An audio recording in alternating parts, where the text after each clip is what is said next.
விஜயனோட உத்தி என்ன அப்படின்னா, என்னுடைய கொள்கை எதிரி யாரு, அரசியல் எதிரி யாரு, இவங்க 2 பேர் தான் நான் எதிர்க்க போறேன். எனக்கு இவங்க 2 பேர் தான், மத்த யாரும் என்னோட லிஸ்ட்ல இல்ல. அதனால நீ என்கிட்ட சண்டை போடாத, போய் தனிப்பட்ட ஏதோ சண்டை போட்டுக்கோ, கட்சியை வளர்த்துக்கோ அப்படின்றாரு. இன்ஃபேக்ட் பார்த்தா ஒரு அறிவுரை தான் கொடுக்குறாரு மறைமுகமா. ரொம்ப தெளிவாக, இன்னும் காட்டமாக, மறுபடியும் சொல்றேன், இன்னும் காட்டமாக திமுகவை எதிர்க்கிற மைண்ட் செட்டுக்கு அவர் வந்துட்டாருன்னு அர்த்தம். வாயிலே வடை சுடுறதுக்கு டிஎம்கேவா,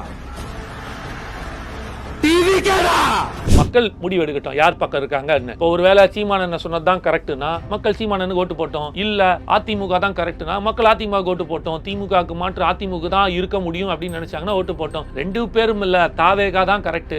ஏன்னா இன்னைக்கு யார் தெரியுது கப்பு, நீ யார் ஆட்சியில இருக்கா, இந்த ஆட்சியை தூக்கிட்டு வேற ஒரு ஆட்சி வரணும். பாதி பேர்ல 3/4 பேர் கியூல நின்னுக்கிறான். அங்கெல்லாம் டென்ட் கொட்டா காலி ஆயின்னு இருக்குது, இங்க கூடாரம் ஃபுல் ஆயிட்டு இருக்குது. விரைவில் கரூருக்கு அப்புறம் மக்களே வரமாட்டான்னாங்க. அதே கரூர்ல இருந்து ஒரு 100 கிலோமீட்டர் தான் இருக்குது ஈரோடு. என்ன கூட்டம் பாத்தீங்களா? கரூர் சம்பவத்துக்கு அப்புறம் ஒரு பயம் வரும்போது இல்ல பாருங்கன்னாங்க. அப்புறம் என்ன சொன்னாங்க, இவர் ஏன் வந்து சாட்டர்டே சண்டே வைக்கிறாருன்னா அப்பதான் கூட்டம் ஜாஸ்தி கூட்டாங்க. இன்னைக்கு சண்டேயா சாட்டர்டேயா, நீங்க என்ன நாள் ஒர்க்கிங் டே, எவ்வளவு கூட்டம் இருக்குது? அப்போ மக்கள் முடிவு பண்ணிட்டான். இங்க கதறவங்க, இது பண்றவங்க, விமர்சனம் பண்றவங்க, முரண்படுறவங்க பேசிக்கிட்டே இருக்க வேண்டியதான்.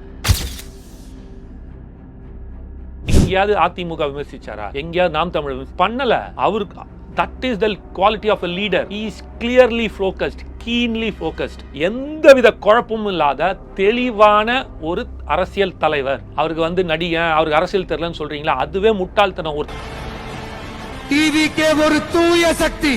அரசியல் நல்லா தெளிவா படிக்க ஆரம்பிச்சிட்டாரு, நல்ல பார்வை சிந்தனை வந்துருச்சு. அதான் மறுபடியும் சொல்றேன். அப்போ அவர் திமுகனால் என்னெல்லாம் தவறு நடந்திருக்கு, திமுக என்னெல்லாம் பிரச்சனை, அது சும்மா சொல்ல. அவர் வந்து தேர்தல் வாக்குறுதிகள், அதிமுக தலைவர்கள் சொன்ன ஒரு விஷயத்தை வழிமொழிஞ்சு சொல்றாங்க. தேர்தல் வாக்குறுதிகள் சார். அவர் வந்து அதிமுகன்னு நீங்க பார்க்க கூடாது. ஜெயலலிதா யாரு சார், அப்ப எம்ஜிஆர் யாரு, இதெல்லாம் கேள்வியா இல்ல. சொல்ல வர நீங்க ஏன் அப்படி பிரிக்கிறீங்க? யாரெல்லாம் அடுத்து வர போறாங்க சூசகமா சொல்லிட்டு போயிட்டாங்க. நீங்க கொஞ்சம் எலாபரேட்டா சொன்னீங்கன்னா நல்லா இருக்கும். விஜயனா வருவாரு கட்சியில புதிதாக.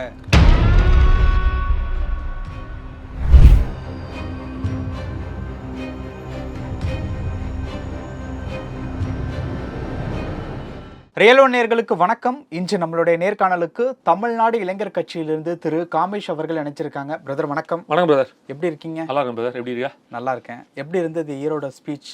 நீங்க தான் சொல்லணும். சும்மா சுட பட்டே கலப்பி பிளாஸ்ட் தான் எங்க அண்ணன். நான் சொல்லி முடிக்கிறதுக்குள்ள நீங்க சொல்லிடுவீங்க. அந்த ஃப்ளோல இருக்கல முடிச்சு அந்த 10 நிமிஷம் நம்ம பேச ஆரம்பிச்சிட்டோம். அண்ணன் பேசி முடிச்ச உடனே மகிழ்ச்சி. வெறும் பிளாஸ்ட் தான். இப்போ பரந்தூர் விமான நிலையம் அமைக்க கோரி விஜய் சார் அங்க பேசினார்ல, அங்கே பேசும்போது கொல்லப்பட்ட அம்மன் துணை அப்படிங்கிற மாதிரி ஒரு விஷயம் வந்து பேசியிருந்தார். அங்கே இருக்கக்கூடிய குலதெய்வங்கள் ஒன்று. இன்னைக்கு பேசும்போது வந்து காளிங்கராயர் அவரை மென்ஷன் பண்ணி வந்து பேசியிருந்தார். இப்போ பொதுவாக அங்கே அந்த மக்களினுடைய நம்பிக்கையில் இருக்கக்கூடிய ஒருத்தவங்க இல்லை ஒரு தெய்வத்தை எடுத்து பேசுறதுனால என்ன நடக்கும், என்ன கிடைக்கும்? அவன் தானே தலைவன். இல்ல தலைவன் அப்படிங்கிற நம்பிக்கை அப்படின்னு சொல்றான். தலைவன்றவன் அவன். எல்லா மக்களுடைய நம்பிக்கையே இது பெற்ற அங்கீகாரம் பெற்றவன், இல்லைனா அடையாளப்படுத்தப்பட்டவன் தான் தலைவன் ஆகிறான். அப்போது அந்த மக்களோட நம்பிக்கையாக யார் இருக்கு? அந்த கோயில் தெய்வம். இப்போ நீங்கள் மதுரைக்கு போனால் யார்? மீனாட்சி. காஞ்சிபுரம் போனால் காமாட்சி. கரெக்டாக? இப்போ நீங்கள் இங்கேருந்து காசிக்கு போனீங்கன்னா யாரை பார்ப்பாங்க? வாரணாசிக்கு போனால் காசி விசாலாட்சின்னு சொல்லுவாங்க. ஸோ இப்போ சமயபுரம் போனீங்கன்னா சமயபுரம் மாரியம்மன். ஸோ ஒரு இடத்துல ஒரு கோயில்களுக்கு அந்த நிலப்பரப்பில் அந்தந்த கோயில்களுக்குன்னு ஒரு மகிமை உண்டு. அந்த கோயில் இப்போ வந்து திருச்செந்தூர் போனால் முருகன், அங்க போயிட்டு கோவிந்தா சொல்லுவாங்களா? அது ஆந்திரா. இல்ல சொல்ற ஒரு உதாரணத்துக்கு. சோ எல்லாமே சாமி தான். ஆனா ஒரு இடத்துக்கு ஒரு நிலத்துல ஒரு கடவுளுக்கு ஒரு வழிபாட்டு தலம் இருக்கு, ஒரு ஆகம விதி இருக்கு, ஒரு பண்பாட்டு முறை இருக்கு, ஒரு நம்பிக்கை இருக்கு. அதை நோக்கி தான் அந்த மக்கள் பயணிக்கிறாங்க. அப்போ அந்த மக்களின் நம்பிக்கைக்குரிய ஒரு தலைவர் மக்களோட நம்பிக்கையா இருக்கிற கடவுளை எடுத்து பேசலும் தவறு இல்லையே. அதுதான் அவர் எடுத்து வைக்கிறாரு. நீங்க அதை தானே பாக்குறீங்க. அதுக்கோட சேர்த்து அவர் மஞ்சளி சேர்த்து வைக்கிறாருல. அது அந்த ஊரனுடைய ஃபேமஸ்க்காக மட்டும் சொல்ல. அந்த மஞ்சளும் ஃபேமஸ் இல்லை, அது உற்பத்தி செய்யற அந்த மஞ்சள் தான் அந்த பிரதான மஞ்சள் நகரம்னே அதுக்கு பேர் ஈரோடுக்கு. அது கூட சேர்த்து அந்த கொடியும் என்ன காரணம், ஏன் அந்த மஞ்சள் சொல்றாருல, ஒரு மஞ்சளுக்கு என்னெல்லாம் அந்த ஒரு தனித்துவம் இருக்கு, பெண்கள் அதை எப்படி பாக்குறாங்கன்னு எடுத்து வைக்கிறாரு இல்லையா? அப்படிதான் நம்ம எடுத்துக்கணும். ஸோ அப்போ இது வந்து அந்த ஊரோட அடையாளத்தோட பேசுறது தான் அந்த ஊருக்கு கொடுக்குற முதல் மரியாதை. அந்த முதல் மரியாதையை விஜயனா எப்போதும் செய்யறாருன்னு நான் பாக்குறேன். ஓகே, இப்போ அந்த சாமியை கும்பிடுற குறிப்பிட்ட சமூகத்தினுடைய மக்களை குறி வைக்கிறாங்க அப்படிங்கிற மாதிரி பார்க்கலாமா? அது நீங்க அப்படிதான் பாப்பீங்கன்னா அது உங்களோட இல்ல, நான் பார்க்கல. அதை சொல்லி பேசுறதுனால அது ஒரு கேள்வி வருது. ரொம்ப சிம்பிள். நம்ம அதை தான் சொல்ல வரோம்ல. இப்போ ஒரு ஊருக்கு ஒரு அடையாளம் இருக்கு. அந்த அடையாளத்தோட மகிமையை அங்கே போய் நின்று அவங்கள வந்து பேசுறது தான். ஸோ அப்போ அந்த அடையாளத்தையும் அவர்களுக்குமான மரியாதையை கொடுக்கறது அங்கே பேசு. இப்போ பெரியார் எப்பயும் ஈரோடு மண்ணில் பேசாமல் எங்கே பேச முடியும்? எல்லா இடத்துலையும் பெரியாரை பேசலாம், ஆனால் ஈரோட்டில் ஸ்பெஷலாக பேசி ஆகணும். புரியுதுங்களா? இப்போ நீங்கள் அப்படியே இதுக்கு போனீங்க வச்சிங்க, இப்போ வந்து நீங்கள் வந்து இதுக்கு போகிறீங்க வச்சிங்க, தஞ்சாவூர் போகிறீங்க வச்சிங்க, தஞ்சாவூர் போயிட்டு ராஜராஜ சோழனை பேசாமல் இருக்க முடியுமா? பேசாமல் இருக்க வாய்ப்பே கிடையாது. அப்போது ஒரு நாட்டுக்கு, இப்போ உதாரணத்துக்கு அவர் பஞ்சாப் போகிறாரு வச்சிங்க, அங்கே பகத்சிங்கை தான் பேசுவார், பேசி ஆகணும். ஸோ அப்போது ஒரு இடத்துக்கு போகும்போது அந்த இடத்தோட ஒரு அதாவது வந்து ஒரு தெரிஞ்சப்பட்ட, அறியப்பட்ட, சாதித்த ஒரு தலைவனையோ இல்லை அந்த இடத்தையோ, அந்த மக்களுக்கான பிரசித்தி பெற்ற அந்த இடத்தையோ எடுத்து பேசும்போது அது அவங்களுக்கு கொடுக்குற மரியாதையும் அந்த அடையாளத்தை பெருமைப்படுத்தக்கூடிய விதமா இருக்கு. இன்னைக்கு அவர் மஞ்சள் நகரம் சொல்றாரு, அங்க தெய்வத்தையோ அங்க காளிங்கராயரையோ சொல்றதுனால அந்த மக்களை கவர் பண்ற மாதிரி இருக்கு. அது ஒண்ணு தவறு இல்லை, அது ஒரு உத்தி. அதை தாண்டி இன்னைக்கு விஜயண்ணா காளிங்கராயர்னு சொல்லி பேசும்போது அந்த காளிங்கராயர் வந்து அந்த இதுவா இருக்கட்டும், இந்த நீரோடைகளா இருக்கட்டும், அந்த விஷயத்தை எடுத்து பேசுறாரும் போது அது எத்தனை பேருக்கு தெரியும் வருது? இன்னைக்கு உலகம் ஃபுல்லா தெரிய வருது. சமூகத்தினுடைய ஓட்டை எதுவும் கவர் பண்றாங்க. நீங்க உலகம் ஃபுல்லா தெரிய வருதுங்க. இன்னைக்கு ஈரோடு மக்களுக்கு பெருமையை சேர்த்திருக்காரு. பெரியாரை பத்தி பேசியிருக்காரு, காளிங்கராயரை பத்தி பேசியிருக்காரு, மஞ்சளை பத்தி பேசியிருக்காரு.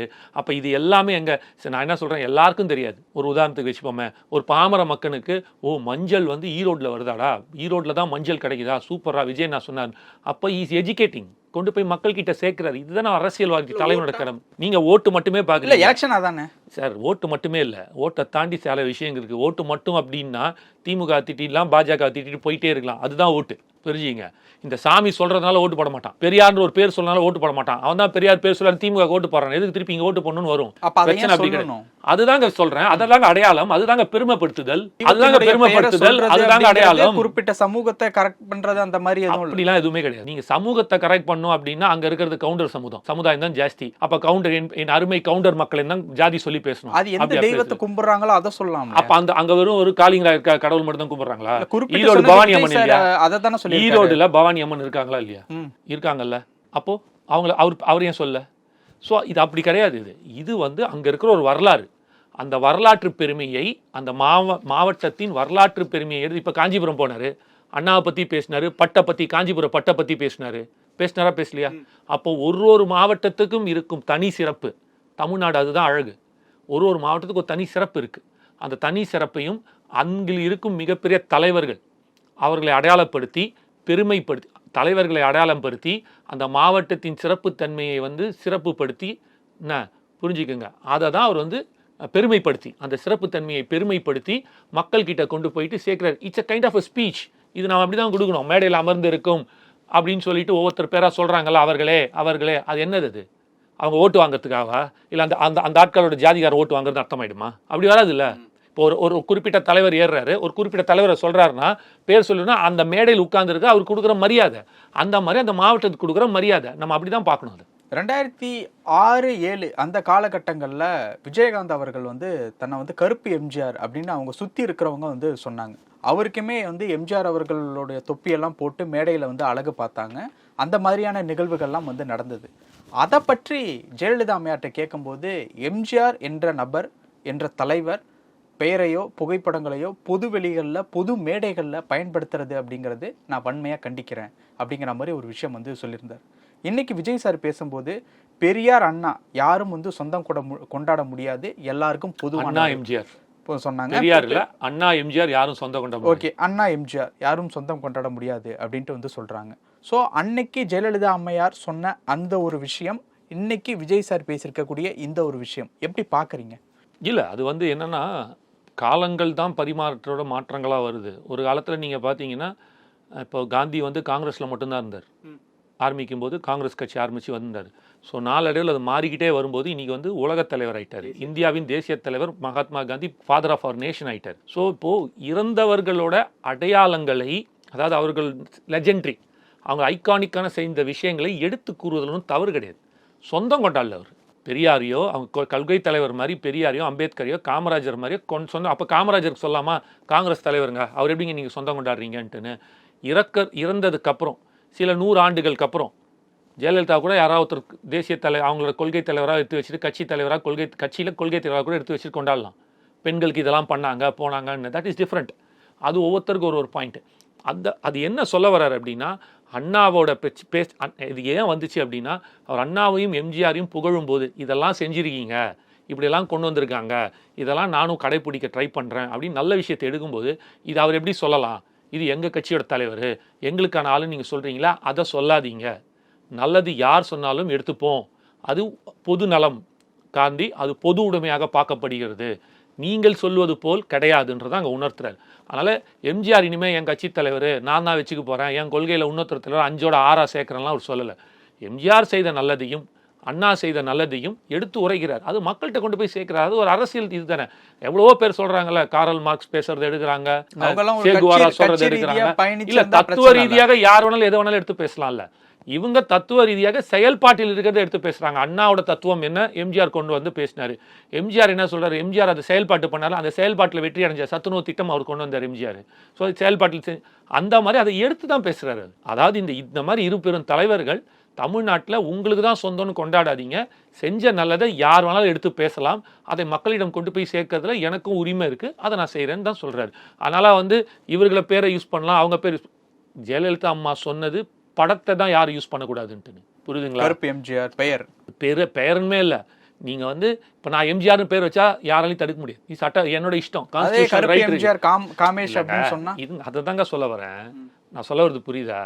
நான் என்ன சொல்ல வரேன் அப்படின்னா, அதில் அவங்களோட புகைப்படத்தை யூஸ் பண்ணக்கூடாது, இதுதான் அவங்க சொல்ல வருது. ஜெயலலிதா அம்மா அன்றைக்கி சொன்னது, எங்களோட கட்சி தலைவர், எங்கள் கட்சியோட தலைவர், எங்களோட நிறுவனர், அவரோட ஃபோட்டோவை நீங்கள் யூஸ் பண்ணாதீங்க அப்படின்னு தான் அவர் சொல்கிறார். எங்கேயாவது விஜய் நான் எங்கேயாவது ஃபோட்டோ யூஸ் பண்ணுறாங்களா, எம்ஜிஆர் ஃபோட்டோவை, இல்லைனா அண்ணா ஃபோட்டோ யூஸ் பண்ணுறாங்களா? பண்ணல. பாக்கெட்டில் தான் வச்சு யூஸ் பண்ணுறாங்க. யார் பண்ணுறாங்க? செங்கோட்டையன் சார். அவர் பண்ணுவார், அது தனிங்க. அது நான் கட்சியாக பேசிகிட்டு இருக்கேன், நீங்கள் எது தேவையில்லாம செங்கோட்டையன் கட்சியில் தானே சார் இருக்கார். சார் கரெக்டு சார், அவர் ஒருத்தர் தான் முகமா.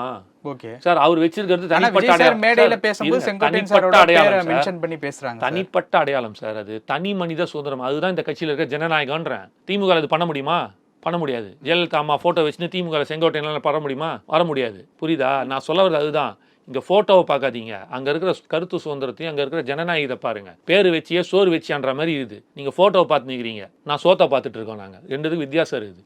அதனால் ஜெயலலிதா அம்மா சொன்னது படத்தை யூஸ் பண்ணாதீங்க, அவ்வளோதான்.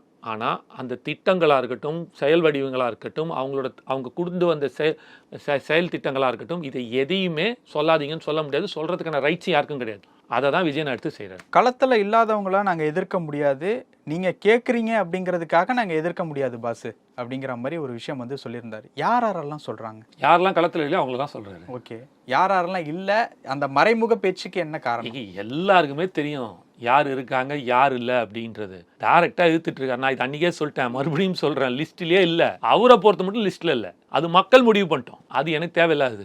நீ எப்படி சொல்லலாம்?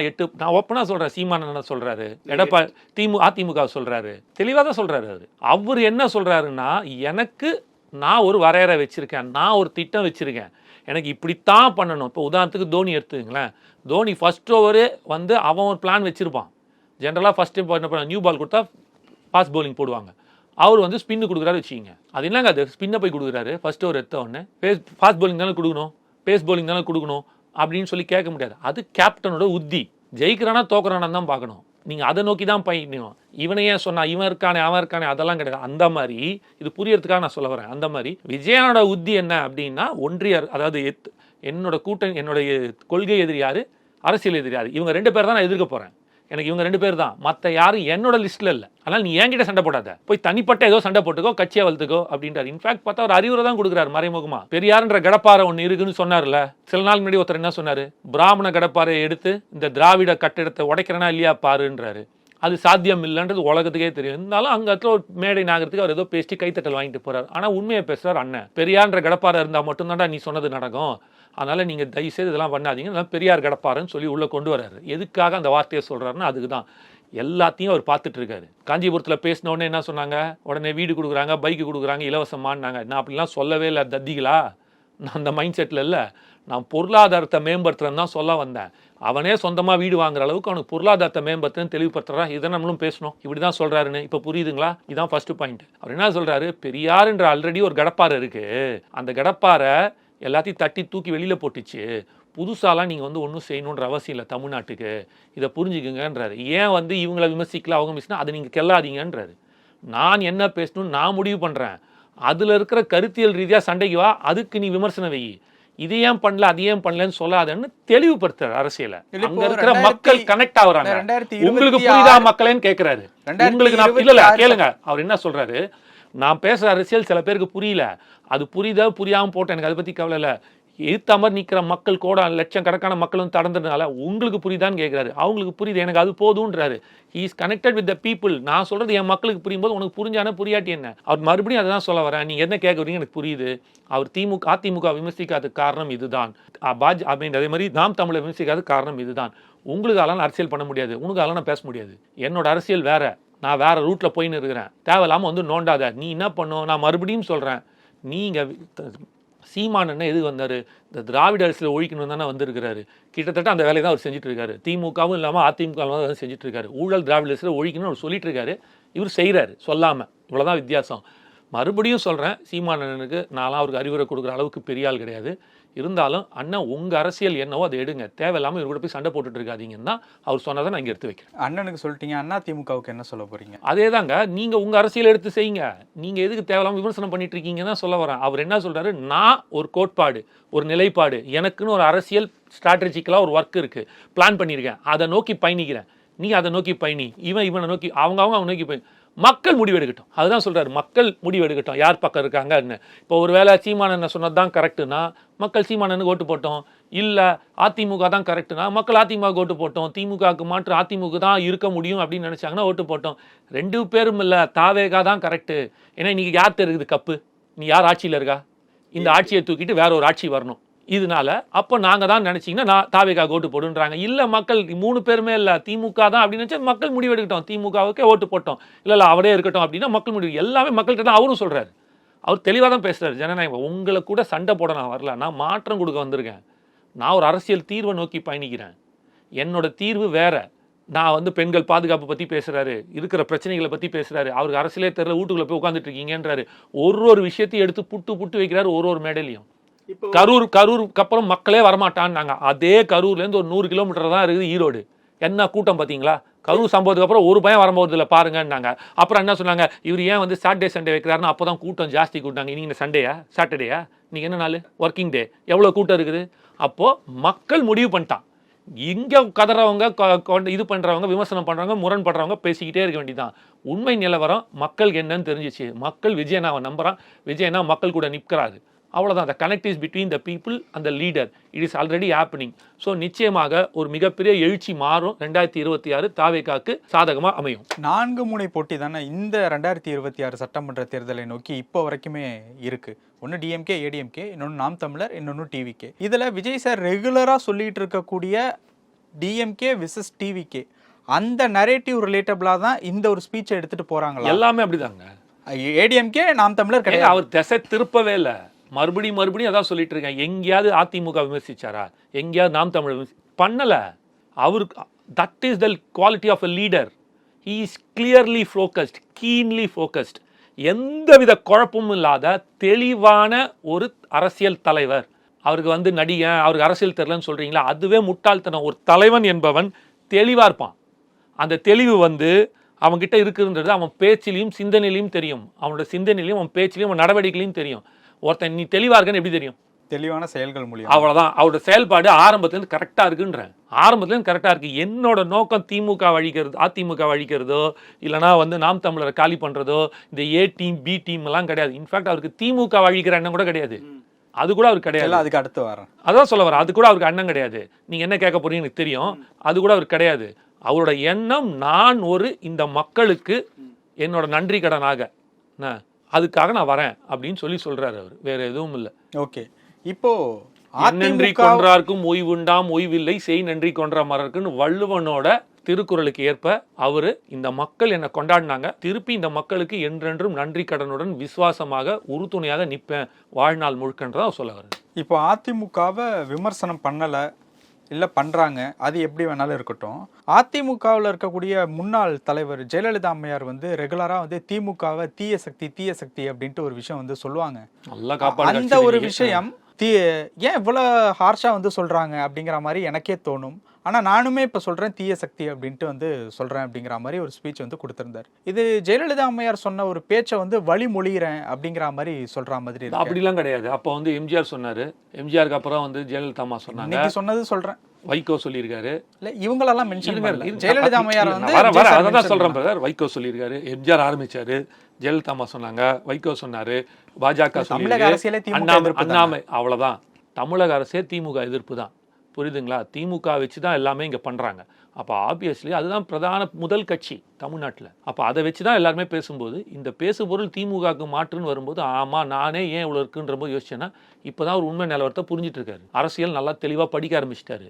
நல்ல பார்வை சிந்தனை வந்துருச்சு. அதான் மறுபடியும் சொல்கிறேன். அப்போது அவர் திமுகனால் என்னெல்லாம் தவறு நடந்திருக்கு, திமுக என்னெல்லாம் பிரச்சனை, அது சும்மா சொல்ல. அவர் வந்து தேர்தல் வாக்குறுதிகள், அதிமுக தலைவர்கள் சொன்ன ஒரு விஷயத்தை வழிமொழிஞ்சு சொல்றாங்க. தேர்தல் வாக்குறுதிகள் சார். அவர் வந்து அதிமுகன்னு நீங்க பார்க்க கூடாது. ஜெயலலிதா யாரு சார்? அப்ப எம்ஜிஆர் யாரு? இதெல்லாம் கேள்வியா இல்ல. சொல்ல வர நீங்க ஏன் அப்படி பிரிக்கிறீங்க? அவங்க ஒரு ஐகானிக் லீடரா இருந்தாங்க. இந்த வார்த்தை சொல்லியிருக்காங்க, அதனால இதை சொல்றோம், அவ்வளவுதான். இப்படிதான் எடுக்கணும். கம்யூனிஸ்ட் தலைவர் சொன்னாரு அப்படின்னா அப்போ ஒரு கம்யூனிஸ்டா அப்படின்னு கேட்க முடியாது. காந்தி அப்படி சொன்னார், அப்போ காந்தி இப்போ காங்கிரஸ் ஆகுது அப்படின்னு கேட்க முடியாது.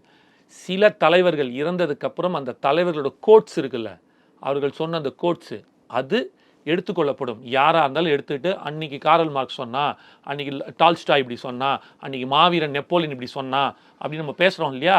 உலகத் தலைவர்கள் பேசுறதே இது ஒரு எடுத்துக்காட்டு, சொற்றாடல் எடுத்து சொல்றது அவங்களுக்கு, அது புரிய வைக்கிறதுக்கு. ஆமாங்க, நானும் இப்போ சொல்கிறேன், தீய சக்தி திமுகன்னா ரொம்ப தெளிவாக, இன்னும் காட்டமாக, மறுபடியும் சொல்கிறேன், இன்னும் காட்டமாக திமுகவை எதிர்க்கிற மைண்ட் செட்டுக்கு அவர் வந்துட்டாருன்னு அர்த்தம். இதுக்கு காரணம் பல காரணங்களுக்கு நான் கரூர் சம்பவங்களேன்னு ஆரம்பித்து இப்போ நடக்கிற எல்லா பிரச்சனைகளையும் பார்த்துட்டு, ஸோ அப்போ இப்போ ஸ்டடி பண்ணிட்டு வரும்போது அவங்க கொடுத்த வாக்குறுதிகள் என்ன பண்ணியிருக்காங்க, என்ன பண்ணல அப்படின்னு சொல்லிட்டு மணல் கொள்ளையை பற்றி பேசுகிறாரு, அத்திக்கழிவு அவிநாசி திட்டத்தை பற்றி பேசுகிறாரு, மஞ்சள் பிரச்சனையை பற்றி பேசுகிறாரு சொன்னதுக்கு. ஸோ நீங்கள் ஒரு விஷயத்தையும் அத்திக்கடவுள் பேசும்போது உதாரணமாக வள்ளுவர் கோட்டத்துக்கு காட்டுற அக்கறை, அதை தான் சொல்ல வரேன். அந்த இடத்த கொஞ்சம் அது வந்து சிறுமைப்படுத்தலை. அது என்னன்னா, வெறும் நீங்கள் வெத்துக்கு வேலை செலவு பண்ணிட்டு இருக்கிறீங்க, முக்கியத்துவம் கொடுக்காத உங்கள் செலவு இருக்குன்றத அங்கே சுரி காட்டுறாரு. புரியுதுங்களா? அவர் ஒன்றும் வள்ளுவரை ஒன்றும் தவறாக பேசலை. அவர் எங்கேயோ தண்டத்துக்கு போய் எவனே தெரியாத ஒரு வள்ளுவனுக்கு போய் செலவு பண்ணிக்கிறேன்னு சொல்ல. வள்ளுவர் கோட்டத்துக்கு செலவு பண்ண உங்களால் முடிஞ்சது, அத்தியாவசிய மக்களுக்கும் செலவு பண்ணுங்கன்றாரு. மக்களோட பிரச்சனையை முன்னெடுங்கள். What is primary, what is செகண்டரின்னு இருக்கு. கரெக்டாக வள்ளுவன், நானே இப்போ உங்களுக்கு வந்து திருக்குறள் சொல்லி தான் எப்போவுமே, அது என்னோட தலைவன் ஃபேவரெட்டு. அது உலக பொதுமறை. அவரை பற்றி எதுவும் குறை கிடையாது, அவரை பற்றி விமர்சனம் கிடையாது. அதுதான் சொல்கிறல, போன வாட்டி அவர் வந்து பொருளாதாரத்தை மேம்படுத்தி வீடு காருன்னு ஒன்று இலவசம்ட்டீங்க. அப்போ இப்போ இனிமேல் இந்த வாட்டி இந்த வாரம் ஃபுல்லாக என்ன பண்ண போகிறீங்க? திருவள்ளுவரை அவமதித்து விட்டார் விஜய்னா அப்படின்னு பேச போகிறீங்களா எல்லாரும் மீடியாக்கள்? அப்படி தான் வரும்னு நினைக்கிறேன். It is not that point. நீங்கள் அது வந்து பண்ணுறீங்களே, அதுக்கு கொடுத்த முன்னுரிமையை இங்கே இருக்கிற மக்கள் பிரச்சனைக்கு, அத்திக்கழிவு அவிநாசி திட்டத்தை நீங்கள் கொடுத்துருந்தீங்கன்னா லட்சம் மக்கள், விவசாய மக்களுக்கும் குடிநீர் தண்ணிக்கும் ஒரு வாழ்வாதாரமாக இருந்திருக்குமே. அதை ஏன் செய்யலைன்ற கேள்வியை தான் வைக்கிறாரு இந்த திராவிட விளம்பர மாடல் அரசுக்கு. கல்வியில் சிறந்த தமிழ்நாடு ட்ராமா அப்படிங்கிற மாதிரி சொல்லியிருந்தாங்கல்ல, ஒரு அரசு நிகழ்ச்சியை ட்ராமா அப்படின்னு சொல்கிறது எப்படி? ஆமாம், சினிமாக்காரெலாம் வந்து நடித்தானா ட்ராமா தானே, வேற என்னன்னு சொல்லணும்? அங்கே யார் வந்தா? அரசு நிகழ்ச்சி ட்ராமா. ஆமாம், அதனால விளம்பர மாடல் சொல்கிறாருல, வெத்து விளம்பர மாடல் தானே அங்கே சொல்கிறாரு. அவர் ஒன்றும் போய் சொல்லியே. தமிழ்நாட்டோட ஜிஇஆர் ரேஷியோவில் இருக்குது 51% ட்ராப் அவுட்டை பற்றி பேசுகிறாரு. அப்போ எல்லாத்தையுமே 207 ஸ்கூல் மூடப்பட்டிருக்குன்றதை சொல்கிறாரு. என்ன பட்ஜெட் ஒதுக்கிங்க, என்ன நடந்திருக்குன்றதை பார்க்குறாரு. 2 நாள் முன்னாடி ஒரு செவுரு வந்து ஒரு அரசு பள்ளி மாணவன் செத்துருக்கிறான். அப்போ அந்த பள்ளியோட தரம் என்ன லெவலில் இருக்குன்றதை பாருங்கள்.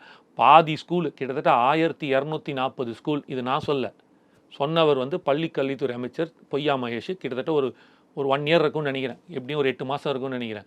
1250 ஸ்கூல் இன்னைக்கு இது கூட இல்லாமல் கூரைகள்லாம் உடஞ்சி ரொம்ப பாழ்ந்த நிலையில் மரத்தடியில் உட்காந்து படிக்கிறதா சொல்லியிருக்காங்க. இதெல்லாம் போக நம்மளோட முதலமைச்சர் அரசு பள்ளிகளை முடிந்தவரை பெரிய பெரிய நிறுவனங்கள் தத்தெடுத்து நடத்தணும் அப்படின்னு கேட்டுக்கிறேன் அப்படின்றத வச்சாரா இல்லையா கோரிக்கையா? அப்போ இதெல்லாம் பார்க்கும்போது என்ன தோணுது? நீங்கள் கேட்ட கேள்விக்கு பதில் வந்துருச்சு இல்லை? அவர் இன்னும் மேலோட்டமாக சொல்லியிருக்காரு, இன்னும் காட்டமாடிக்கிறதுக்கு அவ்வளோ இருக்குது எடுத்தனா.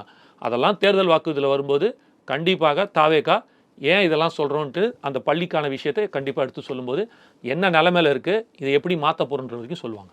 யாரெல்லாம் அடுத்து வர போகிறாங்க சூசகமாக சொல்லிட்டு போயிட்டாங்க. நீங்கள் கொஞ்சம் எலாபரேட்டாக சொன்னீங்கன்னா நல்லாயிருக்கும். விஜயனா வருவார். கட்சியில் புதிதாக இல்லைங்க, பேசுறதுக்கு விஜயனா வருவார், மீட்டிங் இருந்தா ஆதவர்ஜுனா பேச வருவார், இப்போ சிடி நிர்மல்குமார் பேசுவார், செங்கோட்டையன் பொதுச்செயலாளர் சார் கூட பேசுவார், பேசுனாரு. செங்கோட்டையன், இவங்கெல்லாம் வந்து பேச வருவாங்களே. மற்ற யாராவது கட்சியிலிருந்து வருவாங்க, மற்ற கட்சியிலிருந்து ஒருவருக்கு உரிய அங்கீகாரம் கொடுக்கப்படும் அப்படிங்கிற மாதிரி. அதுதான் உண்மையான ஜனநாயகம். இப்போ ஒருத்தர் வந்திருக்காரு செங்கோட்டையன் அண்ணன், நாஞ்சில் சார் அவருக்கு கொடுத்துருக்காரா இல்லையா மரியாதை? நாஞ்சில் சம்பத் அண்ணன் கொடுத்துருக்காரா இல்லையா மரியாதை? பார்த்தீங்களா எப்படி இருக்குன்னு? அது எந்த அளவுக்கு ஜனநாயகமான ஒரு மரியாதையாக இருக்குது. அவ்வளோ வேலை செய்கிறாரு, அந்த அளவுக்கு இருக்கிறார் செங்கோட்டையன். பண்ணும்போதும் பாக்கெட்டில் யாரோட ஃபோட்டோ இருக்குது? அம்மையார். ஒரு நிமிஷம் ஆகாது இல்லை, வைக்காதீங்க, எங்கள் கட்சிக்குள்ளே வந்துட்டீங்க, ஏன் பண்ணுறீங்கன்னு சொல்லலை. அப்போது எந்த அளவுக்கு ஜனநாயகமான ஒரு தனி மனிதனோட மரியாதையும் அவருக்கு கொடுக்க வேண்டிய அந்த அங்கீகாரத்தையும் கொடுக்குறாங்க இந்த காட்டுதில். இது ஒன்றே போதும். பாதி பேரில் முக்கால்வாசி பேர் க்யூவில் நின்றுக்கிறான். அங்கெல்லாம் டென்ட் கொட்டா காலி ஆகினுக்குது, இங்கே கூடாரம் ஃபுல்லாகிட்டு இருக்குது. விரைவில் வருவார்கள், வெயிட் அண்ட் வாட்ச். ஐ ஆம் டூ வெயிட்டிங். பல விஷயங்கள் பேசணும். நேரத்துக்கு ரொம்ப நன்றி. Thank you brother.